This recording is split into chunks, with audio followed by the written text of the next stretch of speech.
Let's do it. I'm Hoopy, them brothers from Inglewood Podcast coming to you once again. I got a special guest in the studio. We're going to chop it up and announce the subject. But before I do, I just want to say thanks to the Coalesce Group for allowing us to partner with you and be a part of your brand. Everything that you're doing in the educational community, we just want to say thanks and continue to keep up the great work.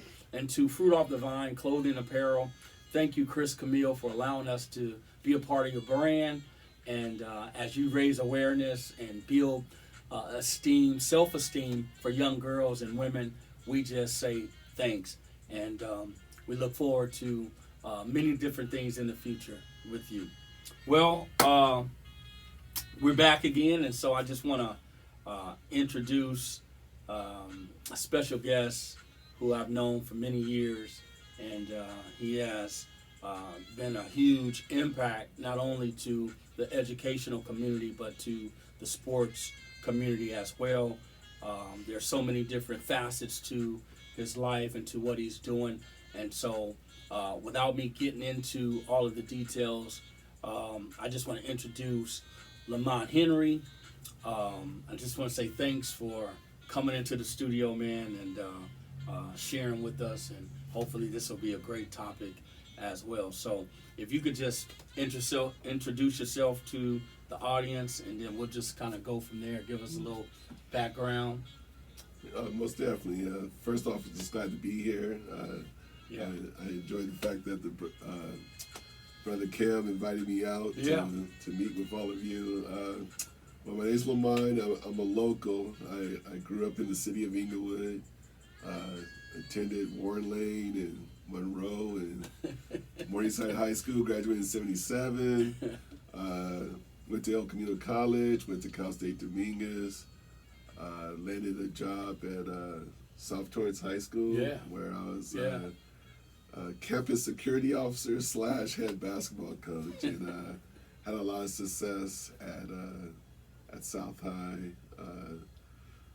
Brought the school 3 league championships and went to playoffs 11 of the 15 years I was head coach. So it was a blessing to be there. I ended up working for the school district for 30 years. Wow. Yeah. You're now retired. I'm now retired. I just retired 2 years ago, and just enjoying life. Dedicating my life to God right now, serving God, and so I would do a lot for my church. And travel. I travel when I can. You just got back from a big trip. Yeah, absolutely. Yeah. So that's pretty. I definitely need to mention, Lord forbid, I am married. I'm married to a wonderful wife, Jennifer Henry. We have 3 children. My daughter's 33, and my boys, I have twin boys that'll be turning 31 in November. My daughter lives in Texas, and she does sign language for the hearing impaired. And my other son, one of my sons, live in Maui. And he's a youth pastor in Maui. / PE teacher for elementary school. And my other son lives in Oregon. They're all spread out. And he works with young kids as well. So they got it honest, a great foundation. Obviously, you and your wife have laid for your children. I guess around the holidays, you got to pick and choose what you. Oh man, I tell you. Well, they come see us, and we go see them. We definitely have to chop it up. So we went to Maui for Christmas. Last year. I'm not sure what our plans are this year. Wow. Well, I know this is, it's so easy to have a conversation with you. That's number one. And, to kind of, narrow it down to something that we could, talk about where the audience would feel engaged. I just really believe that you never could go wrong with God, family, and community, right? Amen. So we all find ourselves in one of those communities, if not all three, right? I know a lot of people don't believe in God. They don't believe in the Lord Jesus Christ as you and I do as believers, which is, that's preference, right? That's choice. But being that you are a God-fearing believer, an advancer of the kingdom, kind of share with us what it was like working in those communities, in the school district as a basketball coach. How were you able to share your faith, if you were able to at all? Because I know working with schools and working with kids, you got to separate state and religion, right? That's a great question. Unfortunately, back in the day, religion used to be part of the schools. We used to pray at lunchtime. Yes. We used to have the Christian flag in the classrooms, which they all got rid of. Yes. Took prayer out of school. Yeah, and the schools make it real clear. Christmas time, it's Santa, reindeers, no mention of Christ. Easter, it's spring break now. It's not Easter break, it's spring break. And you got to talk about rabbits and Easter eggs. Yes. Yes. To answer your question, though, one thing I learned is people learn that you're Christ-like by your actions, by your personality, how you present yourself to other people, acts of kindness. Share a quick story with you. I was ridiculed early in my basketball career at South High as head coach. I was constantly ridiculed by my coaching staff.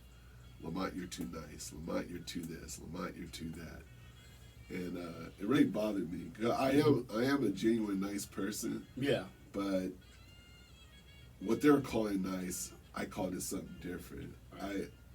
To me, it was developing people skills. What I learned to do over the years is you learn how to talk to people a certain way. Mm-hmm. They respond in a positive way. Yeah. If you talk to them, you can't talk to everyone the same. Right. This guy, I might have to pull over to the side and talk to him one-on-one. Yeah. This guy, I might have to yell at him because that's what he responds to. He gets pumped if I yell at him. Everyone's different. So I had this one coach. I'm not gonna mention his name because I don't want to put him on blast, but he was one of the hardest. I admired him though because he was my JV coach. Okay.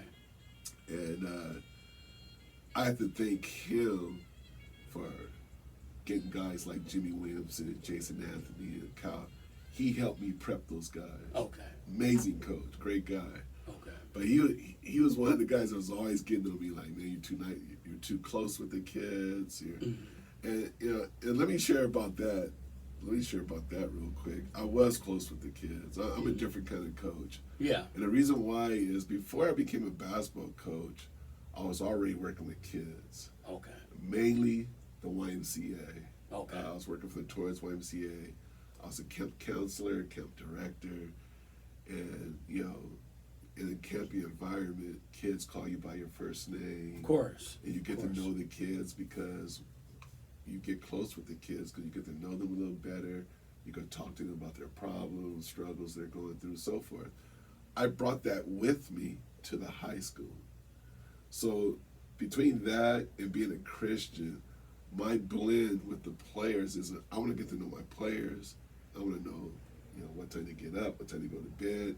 They have girl problems, Right. You were engaged. I was more than just a coach. Okay. So to my coaching staff, you're too close, you're too close, you're too nice. So this coach, he coached with me for 2 years, and he stepped down. Nothing was wrong, just that, priorities in life, he had to move on. He came back to visit me the third year, and he said, "Hey, you have a minute? I want to talk to you." I go, "Yeah, sure." I have all respect for him. Right. He's an awesome man, and he said, "Remember when I first joined your staff and I gave you a hard time about being too nice, and too close?" He said, "I'm not afraid to say I was wrong, and I take it back." Wow. He said, "I watch you, and the thing I notice is these kids respect you. They respect you.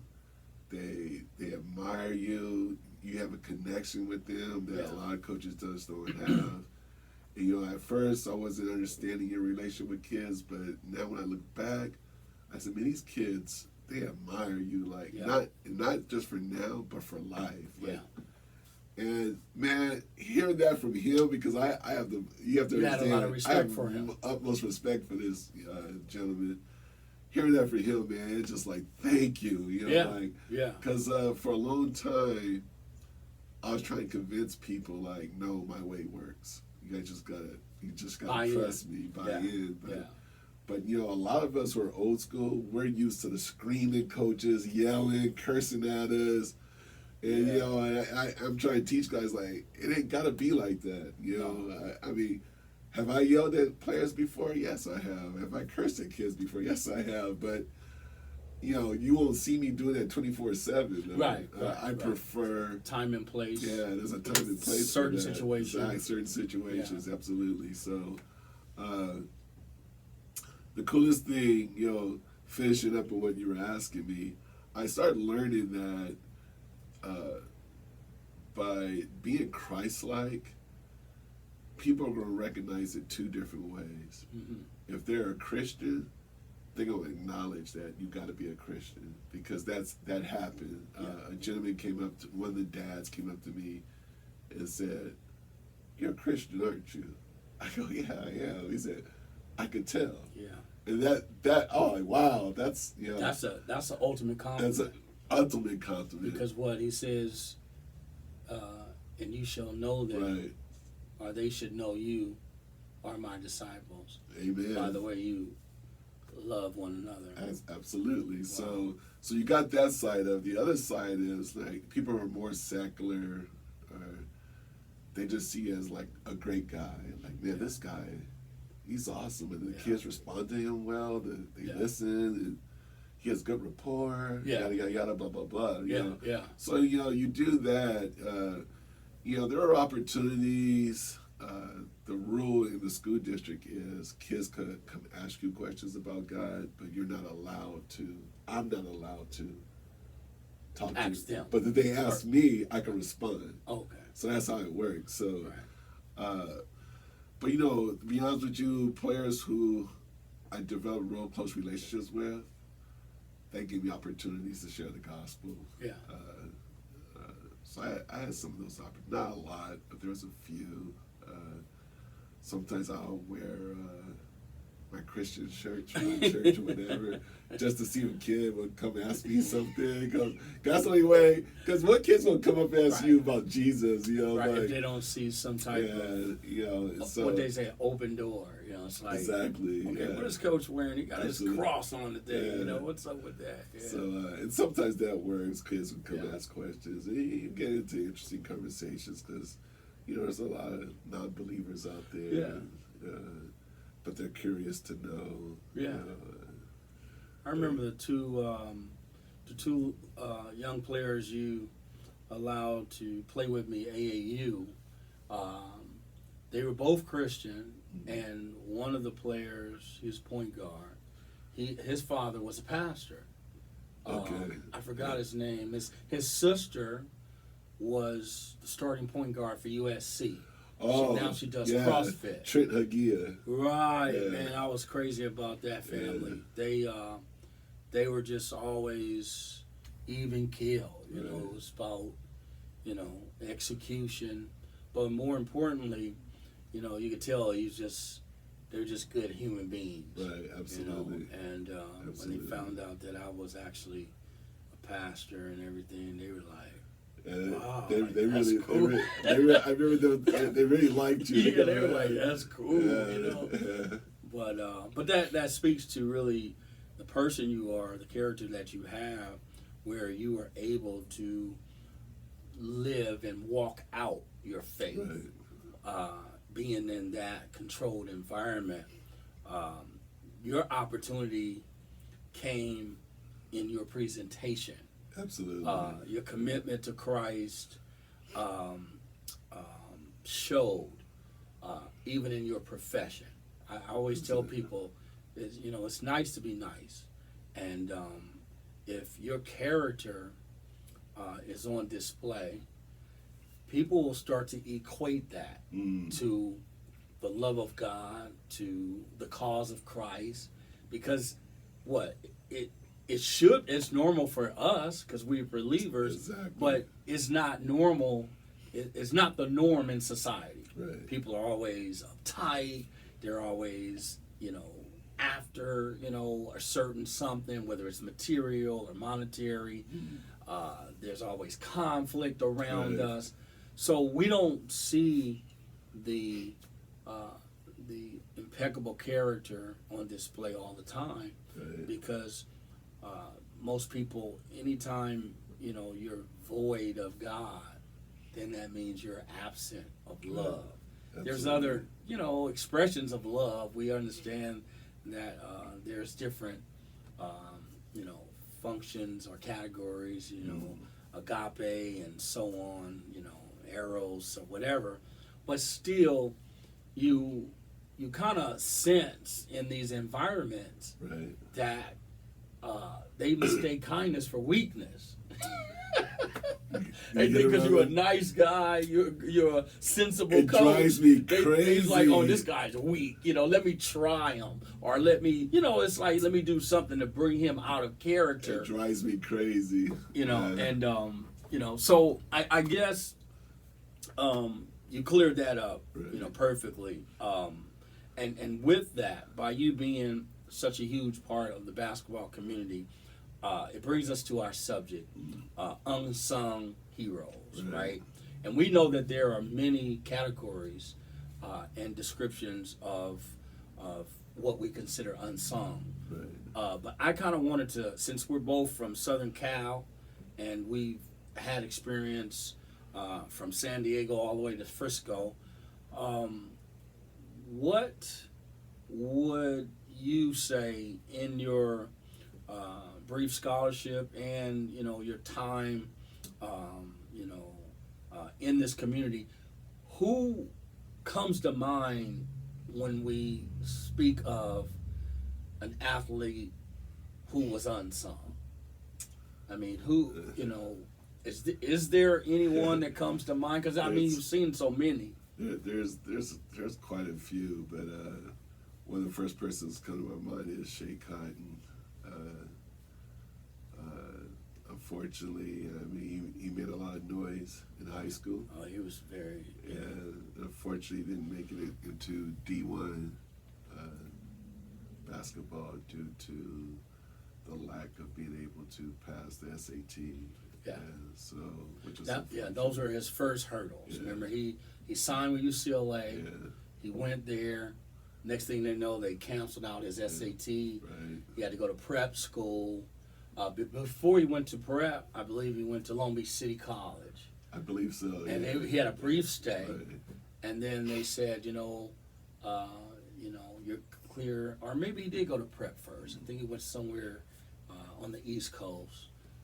But ultimately, he signed with NC State because he has a documentary out called Man Child, which he talks about so eloquently and candidly about his journey, which I think that it's commendable.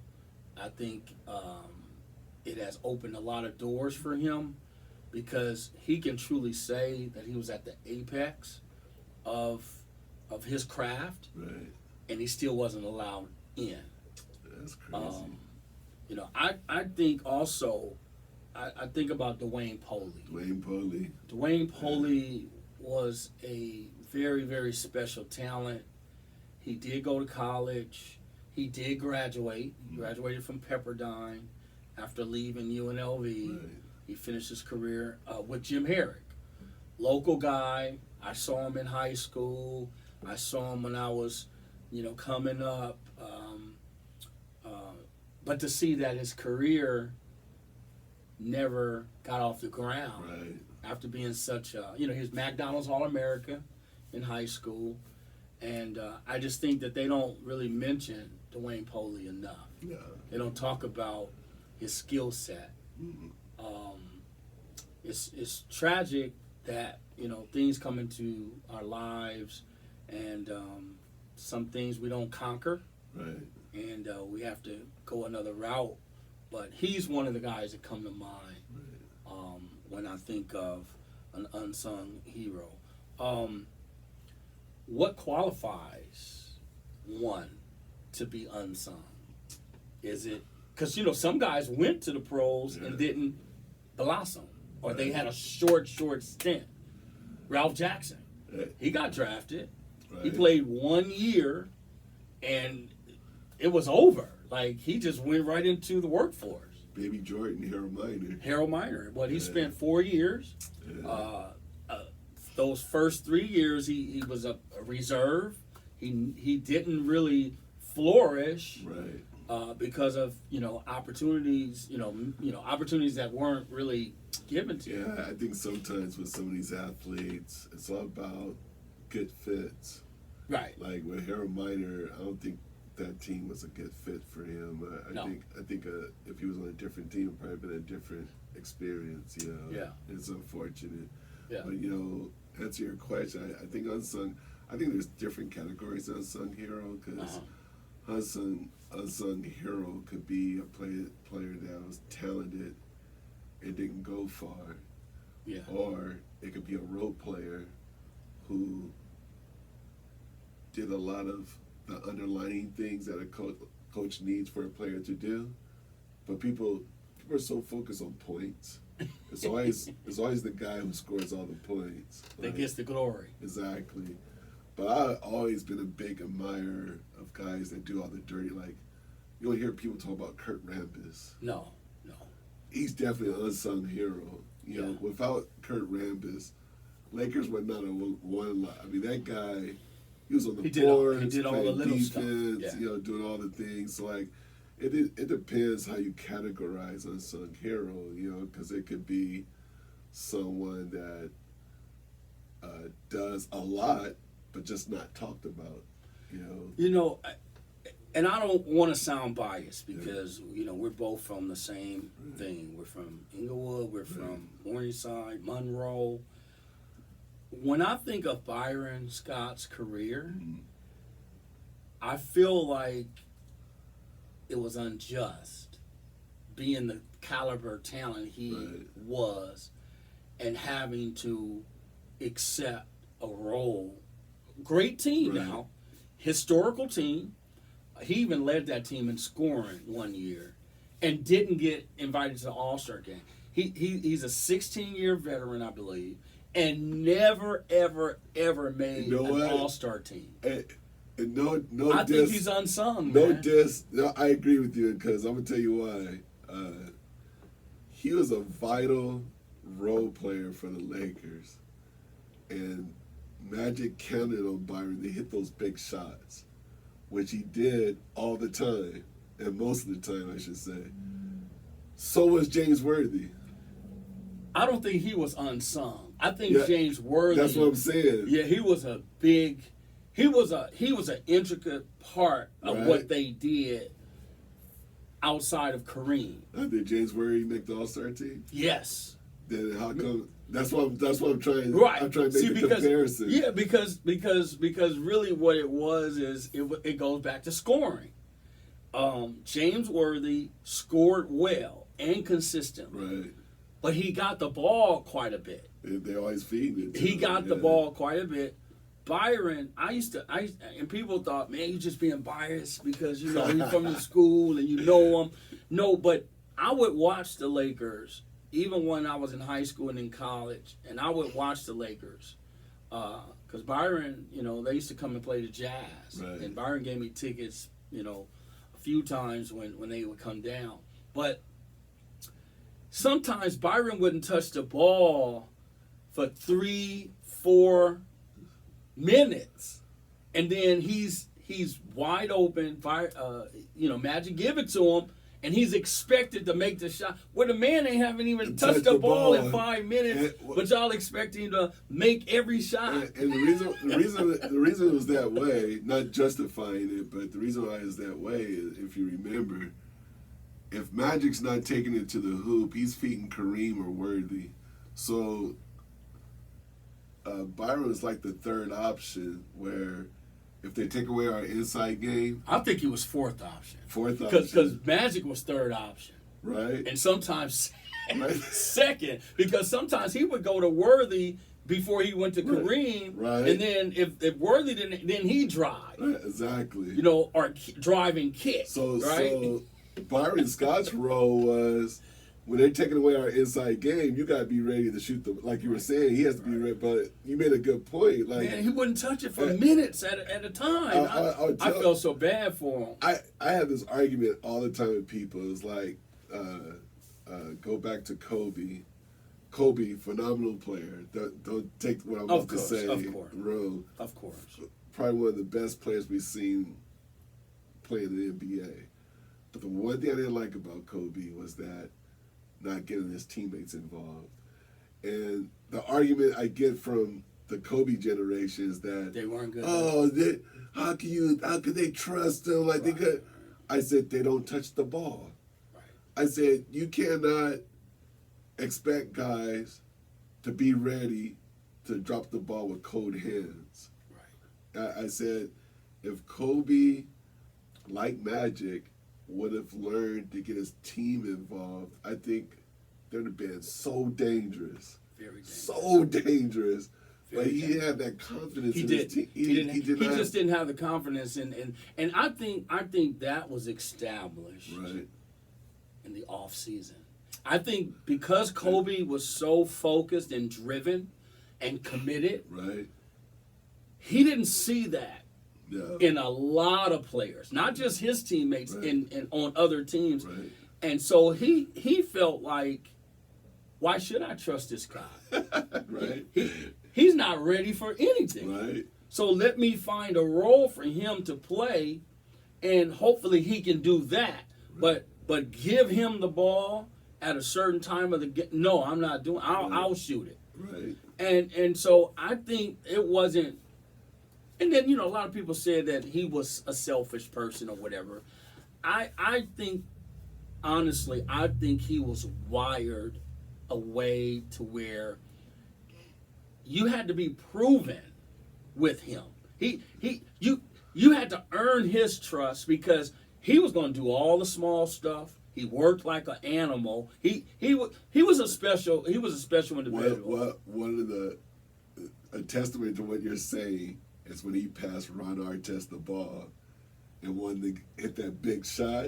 And remember in the interview, Ronnie was like, Kobe passed me the ball. Right. Like, Kobe passed me the ball. Exactly. Like, I didn't think this dude was even going to trust me with it. Exactly. But Ronnie Artest was proven. Right. His entire MO was hard worker. Exactly. I saw him in high school. Right. I'm not kidding. We were down in Long Beach at the what they called it, the gold mine. Right. The mine, right? That's before they built the pyramid. No, the pyramid was up, but they were playing this huge AAU tournament in the gold mine. So anyway, Riverside Church comes in.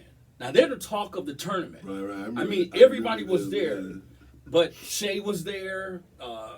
Shea's team was stacked. Him, Kenny Bruner, the 6'10" kid that went to Duke, Chinowicz that went to Kansas. They were loaded, right? But anyway, everybody was looking for the church. They were looking for Riverside Church, because everybody wanted to see really Lamar Odom. But Odom had already switched teams. Odom was playing with the Long Island Panthers. He played with the kid out of Hofstra. Speedy Claxton was his point guard, and then the shooting guard. It was crazy. He ran a 2-guard offense. It was Khalid Alamin. that went to UConn. Right. Well, that was his backcourt. But anyway, so we look at the church. They come in, and we were already sitting under the basket. So the Riverside team sat kind of behind us. So they were sitting, and Eric Barkley was sitting next to me, and I knew who he was. He was an All-American point guard that went to St. John. And I said, and man, they all had on their sweatsuits. I'm not kidding. Nike sweatsuits, Riverside Church. You know, they came with their bags and everything. So they're sitting down, and so I'm looking, because I'm looking for Ronnie Artest. Right. And I don't see him. I was like, hey, I'm telling asking Eric Burt, did Ronnie Artest make the trip? He said, oh, yeah, he's here. All of a sudden, man, this commotion is coming through out of the door. It's Ronnie Artest. He got on Army fatigues, a T-shirt, the dog tags, and a bag. He's not even, and he got on Timberland boots. He don't even have on a sweatsuit. And he was like, oh, there he is right there. I was like, well, why doesn't he have one of you? He said, he's the man. Yeah. I said, well, I thought Lamar Odom was the man. He said, not on this team. He said, Odom used to be with us, but he jumped ship and went to Long Island because Ronnie's our leader. Wow. So I knew, and then watching him play, he was tough. Yeah. So actually, Kobe respected him. Kobe respected him. And then you got to understand, when he was on Indiana and those other teams, he guarded Kobe. Right, exactly. Did. So Kobe already knew what he was dealing with. He was like, that's who I want to go to war with. Right. So it was obvious. So we see a few guys who were unsung, and then I'm thinking, is it talent based? Is it mentality, or is it just a body of work? How do we deem a person to be unsung? Do they have those characteristics? Are those the characteristics? The mentality. I think it could be. When you talk about sports in general, it's always debatable. You can say one thing, somebody will say something else. But I think when you talk about unsung hero, to me, it's someone that had quite a bit of talent, but you never saw it at the fullest, at their peak. Okay. You know what I mean? It's like, wow, this person with this talent never made it to here. Here could have been college, here could have been NBA, whatever. But it's just that you never just saw them. Or, I was telling you about the young man, Garrett Valentine, that played for me. Yeah. People are listening like, who's this guy? But he's an unsung hero. Okay. Yeah, this kid, as I was sharing before the podcast, we were sharing. Yeah. And, Garrett Valentine was an unstoppable player. No one could guard him. Went to Adidas, Nike camp, blew everyone away. Okay. Letters were pouring into the school. For fun, I had him playing freshman basketball, which was his practice, but he played varsity. But the freshman games were hilarious because teams were double, tripling Timmy, trying to stop. He was dunking, like just in the ninth grade. In the ninth grade, just going around players and dunking. And one of the referees who'd been around for a while, named Charles, comes up to me like, "Tell me he is not playing I said, "This is his practice." Wow. Like, he was that good. He was that good, but unfortunately he couldn't make the grade. Right. And so he left my school. He went from my school to Inglewood to Westchester to continuation school in 2 years. Wow. Just a learning, just wasn't book smart. Couldn't do the work. Couldn't pass school. So his mom calls me and says, "Coach Henry, I don't know what to do with Garrett. He's just not doing well in school. I think I'm gonna send him to Fiji, because that's where we're from." Mm-hmm. And she goes, "They're real strict out there, and you have to take a exam to pass every grade. Oh. If you don't pass, you have to work. No, they pull you out of school. They make you work." She said, "Real strong discipline." I said, okay, that and there's no father in the picture. So I said, well, if that's what you think you have to do. She goes, yeah. She goes, because I can't, he's running the streets and, just be a typical boy. Right. So all of a sudden, months go past, I get a call, and she goes, LaMont, Coach Henry, you won't believe what happened. Garrett made the international team in Fiji. They're sending him to Australia to train. But they want proof that he played, right? I said, don't ask me why, but something in my heart told me that I had tape stack of letters from all the D1 schools that were seeking. Just I couldn't just toss them out, but someone just told me to hold on to them for some reason. So I had all these. I said, well, this Valentine, I have all the letters. The schools that are trying to recruit your son, and not only that, he was in the varsity high school picture. Okay. So she goes, oh, can I come get it? I go, yeah. So she comes get it. She sends it to Fiji. He makes the team. They send him to Australia to train, and they never heard his name again. Wow. He's probably living over there.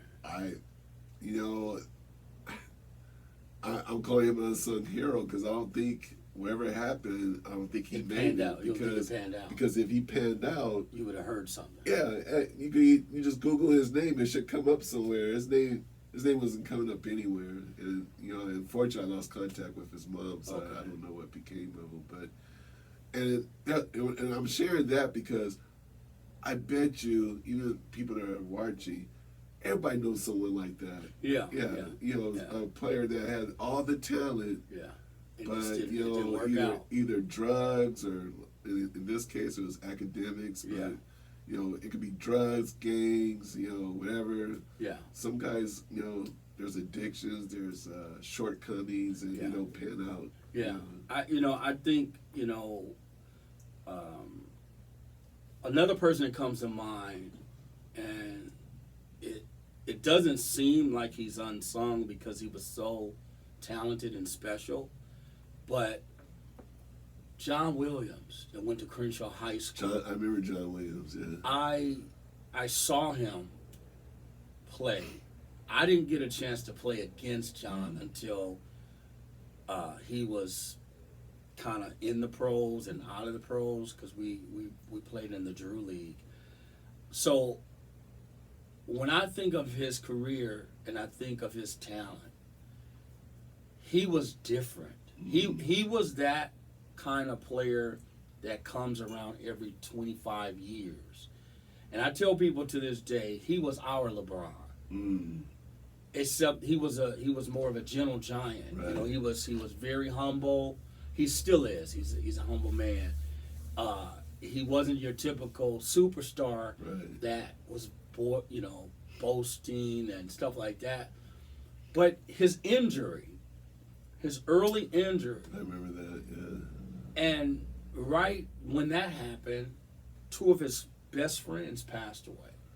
They were young. I recall that, yes. And I don't know, because I talked to John, but I never asked him what happened. But just like you and I, we lost our brothers. Right. And you go into this funk where a lot of things are just not. It's foggy. It's not clear. Right.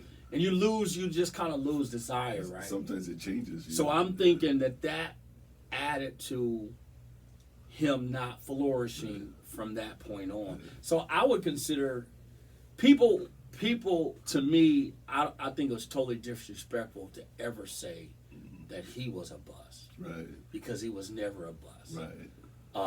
Things happened. And we look for him to be historical. Right.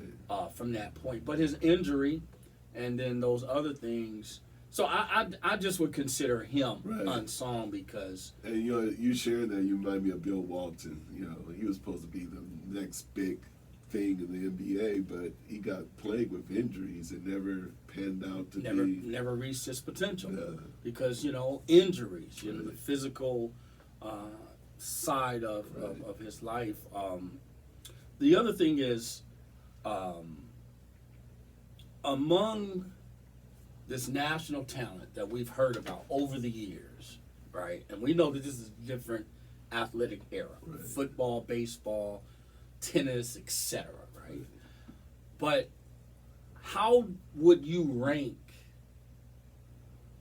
the city of Inglewood among major cities in Los Angeles County and even Northern California, which we don't know a whole lot about Right. Northern California's history, so it probably would be unfair for us to kind of even delve there simply because we've only kind of noticed the Jason Kidds, the Gary Paytons. We don't really know the grassroots of the talent that came out of the Bay, and we don't want to be disrespectful Right. to the Northern California people, but in SoCal, including San Diego County, I just laugh. how does because Inglewood rank among these counties, man? I mean, right now, not too high. know. I think at one time, I think at one time we were able to boast some of the best players ever coming out of Inglewood. At one time, the 80s, the 90s. I'm not too sure about the millennium, but right. right now Inglewood and Morningside, we're not that strong. No. Both schools are down. Yeah, they're both down. I think any coach or history buff of basketball knows that a lot of good athletes came out of Inglewood, but right now we're just. I'm not even sure where to put it. When you mentioned San Diego, the reason why I laugh. They got some talent. They got talent, but LA County's always better. We always got something better than they have. That's why I kind of laugh, because my experience with San Diego. They got football players up there. Yeah, they got football. Yeah, I'm thinking more basketball. Yeah, they got some serious football players out of San Diego. They They got quite a few Heisman. Yeah, they do. Rashad, you got Williams, you got Marcus Allen. I'm in basketball man. Every time we play a San Diego team, we always beat them. So that's why I was like, all right. I mean, if Torrey Pines is a strong. Yeah, Stone. Yeah, Tournament that give. They're a real strong program, but you don't hear a lot of when. Here's my point.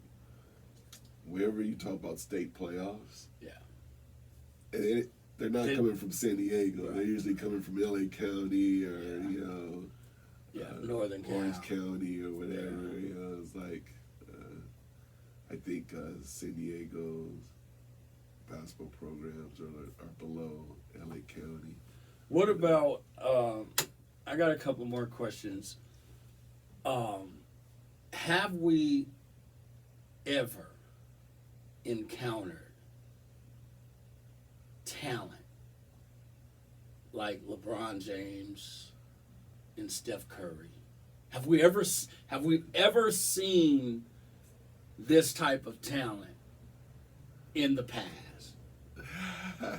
I mean, your opinion, your honest opinion. Have we ever encountered anything like Steph Curry? Let me start with Steph, because he's a definite no. His range is unbelievable. Like, anybody that try to tell me someone's a better shooter than Steph, I'm going to call him out, because that guy, he literally changed the game of the NBA with his long range shooting. Like, I remember when I first saw him play, and I saw him shooting from I go, what? I used to be that way by Kobe. When Kobe used to shoot low range shots, I'd be like, no. Like, and here Steph comes along. I'm looking at, and I'm not saying anything because, Golden State's not my team. But, and I'm watching this dude hit these shots. I go, and because of him, I'm actually a fan of Golden State now. Right. I'm a ride or die Laker fan. Right. But you always have your exceptional teams hey, when they're not playing the Lakers, I love watching this. Right. Two teams I love watch play because I think they have great coach. I'm old school, so I love teams that respect their coaches and listen to them. So I'm a fan of Golden State, and I'm a fan of Popovich of San Antonio. Yeah, I do too. The parents respect them, they listen to them. You know, a lot of these other teams, the players talk back and they don't respect their coaches. Right. And there may be a reason behind, I don't know, you know, but I love X's and O's coaches. Yeah, me too. You know, and, me too. Me too. Those were two of my favorite. But I became a Golden State, especially when they had, you know, the Splash Brothers. You know. Yeah.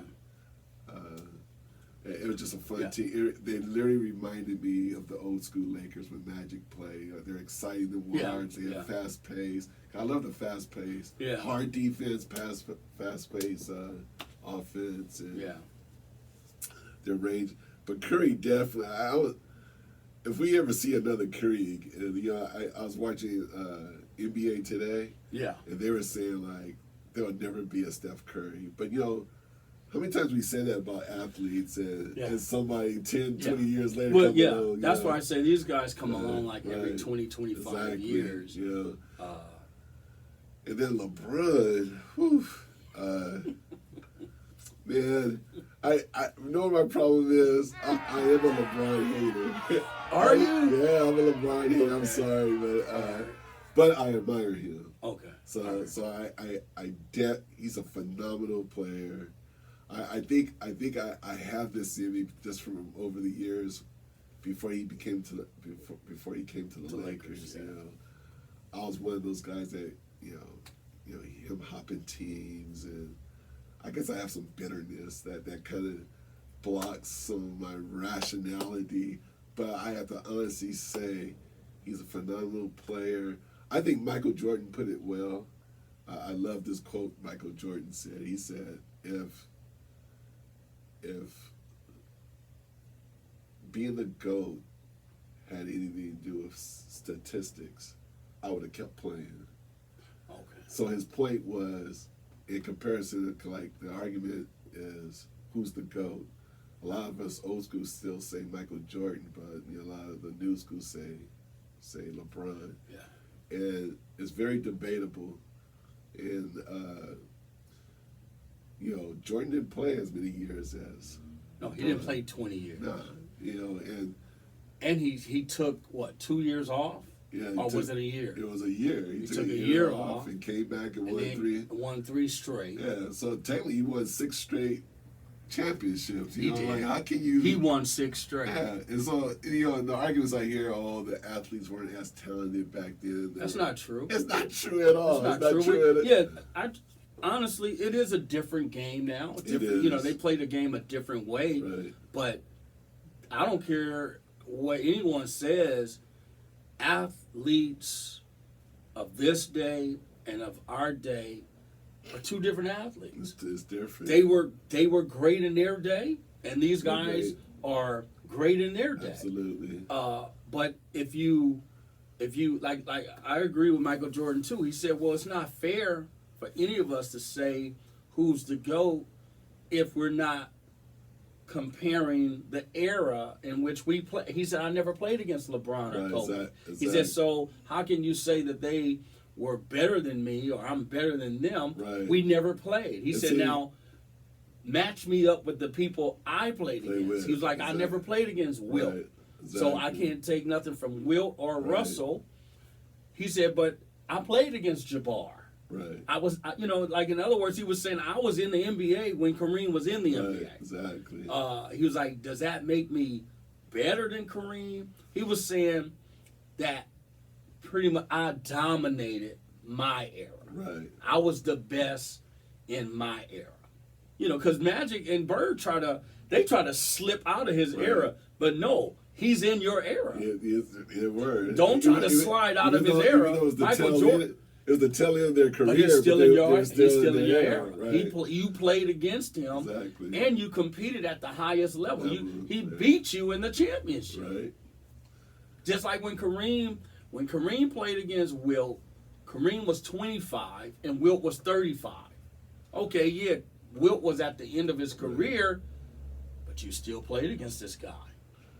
You know what I'm saying? So now you have to go. I think when you talk about a GOAT, the only thing that's going to separate any of them is their statistics.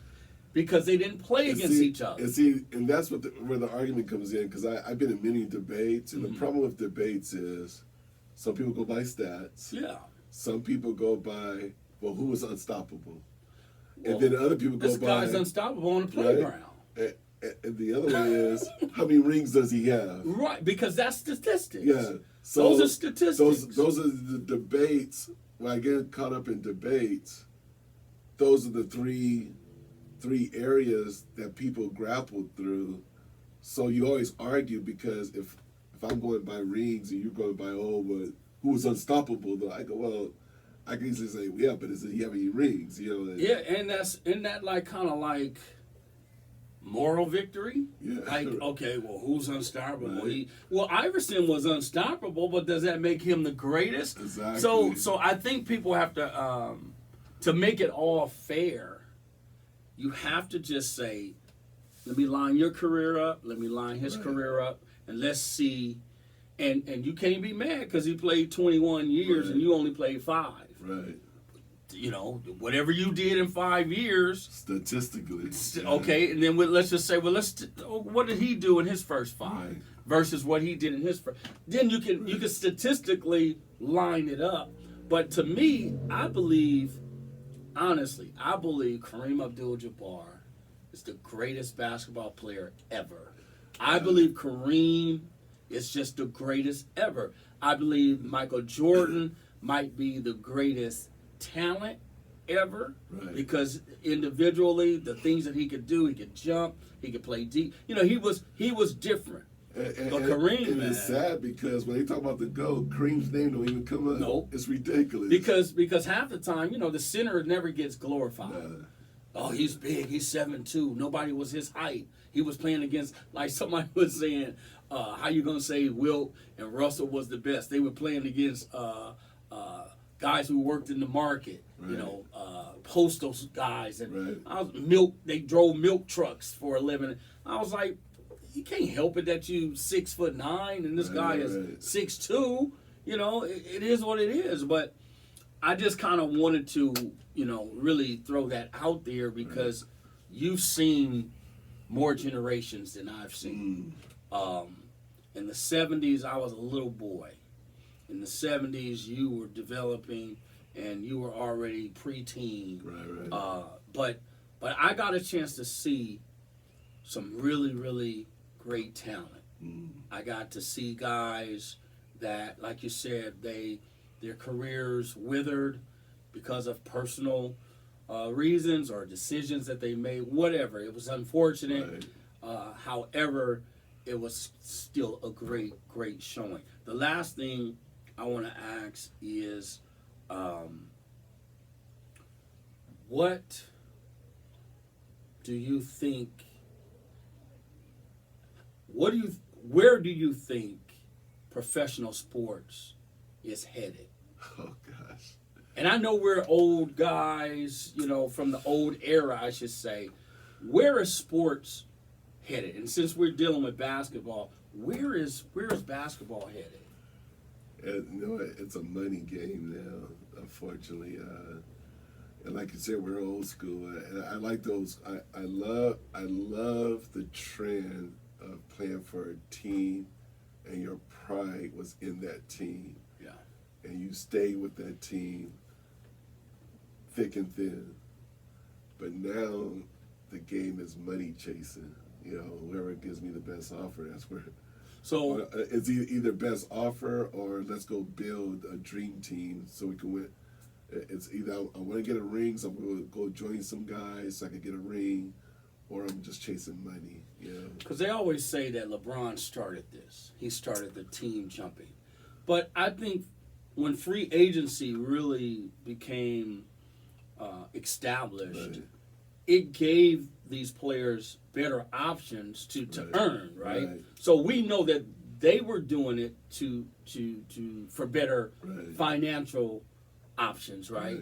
Well, the thing that I say about LeBron by him leaving those teams was he brought success to every organization he went to. Yes, he did. And then on top of that, we have to understand that LeBron has learned on the fly. Right. He didn't go to college. He wasn't coached by any notable coach from youth all the way up until he was coached by Paul Silas. Right. Paul Silas was, and I'm not discrediting his other coaches, but right. Paul Silas was what we would consider the most legitimate coach that he encountered at that stage of his career. So when Paul Silas was relieved of his responsibility, they got the African-American brother, Mike Brown. Mike Brown, okay? I think Mike Brown is a great X and O guy. I think he's a great coach, but I think he was young in his career, and I don't believe that he had a lot of authority in dealing with LeBron. I think it was the front office that LeBron dealt with more so than, okay, now they had some success, but not quite, okay? LeBron leaves. He comes back. And the guy they brought in for overseas, that didn't work at all. Right, no. LeBron didn't even really care for him. Right. Okay, now he leaves, right? He goes to Miami. Right. They succeed. He comes back for Cleveland. Tyronn Lue. Right. Now, let's be honest. Spoelstra was a legitimate coach. Right. He was actually being coached by somebody that was not under the auspice of doing it his way. Right. The guy was a coach. Okay. So that's two legitimate coaches so far. Right. Winning coaches. Right. Right? Then he comes back and he plays for Tyronn Lue. Well, that's my colleague. He's my peer. Right. He's older than me, but he's really my peer. Right. We played together, right? Right. So now he wins a championship. In 1 year, he makes Tyronn Lue a world championship coach, right? So he moves on. Eventually comes to the Lakers. Well, let's be honest. Vogel was not a great coach. He was, I mean, that's just my opinion, but he didn't do that great in Indiana, and he had talent, right? So he underachieved in Indiana. Now he's with the Lakers. They realize that he's not really coaching. LeBron is coaching. LeBron's coaching. So really LeBron did not get an opportunity to play for coaches that he really ultimately respected. You know what I'm saying? That's why Shaq, when he came to the Lakers, he said, I'm jumping at this chance because, number one, I get to play for a championship coach, and I wanted to play with Eldon. He wanted to play with Eldon. He thought, that would be a good fit, which it ended up not being. But I just think that some players, it means something to them to be coached by some. Oh, most definitely. I mean,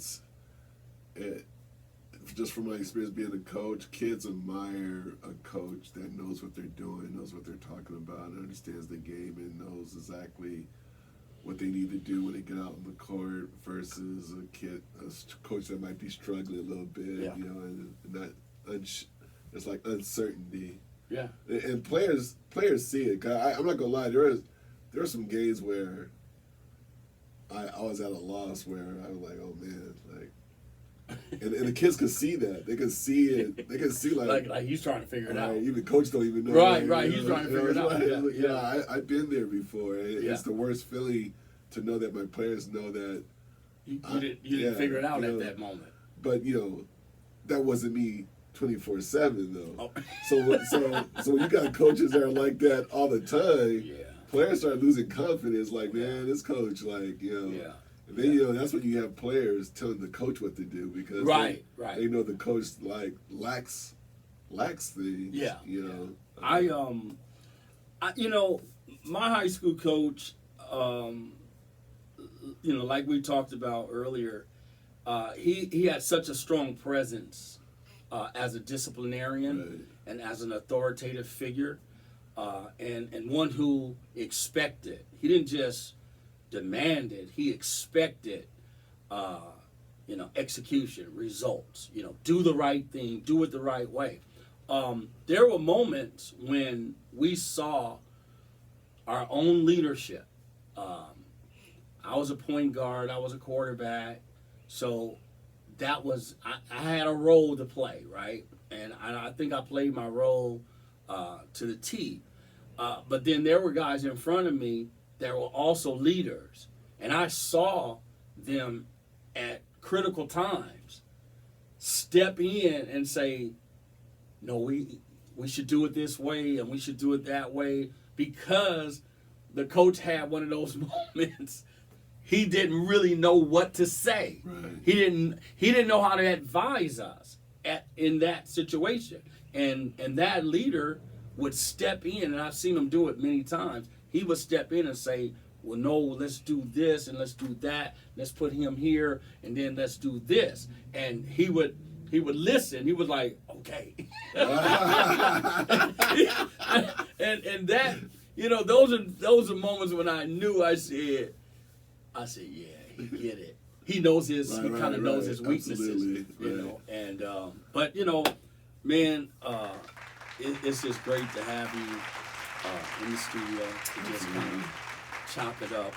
I want to definitely, I want to bring you back, because I want to talk a lot more about our faith and some of the things that we see in the kingdom. Amen. That I believe that would be also instrumental to our audience and viewers. So